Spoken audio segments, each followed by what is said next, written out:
Real talk sa mga bana nga ang CML. Kamu nga naman sige man mo email. Usa man inyong na kalingawan na ng ML. Uy, ako di ko ka-relate ana pero grabe. Ang inyong mga baba wa diri wa dito nganong magstorya man mo mga bad words na ang inyong gitanawa na diya duwa-duwa raman. Ngano man sige man mo ML. Ang inyong gi-ML nag YouTube pa mo namoy makuha nga dollar. Ang inyong ML why mo'y makuha ana. Daghan na kay mga parents nga gusto na iba ng ML. Ako, number 1 ana. Kay ako, nag-ugtas na sad ko sa akong anak nga nagsigi ML. Mas giuna pa ang ML kaysa pag-eskwela. Ang cellphone gud sa akong anak, akong dalhon dito sa office kay kana laging mag ML niya, dili ta ka monitor. Ako nang dalhon. Imagine na ninyo.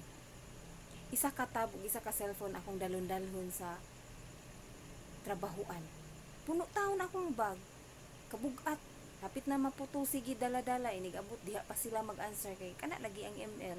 Mao jud na akong maugtasan. Ang ML. Mao na daghan na kaayo mga mag-uyab nga na nagbuwag anang ML. Kamo nga mag-uyab mo, sige hanan ninyo inyong ML. Kay basin mabiyaan mo sa inyong mga uyab dira. Mabababae man o malalaki, pareha ra gyud. Wa nay mapili magsigi ML. Number 1 nagpa-enroll lang akong banag ML. So karon member na siya.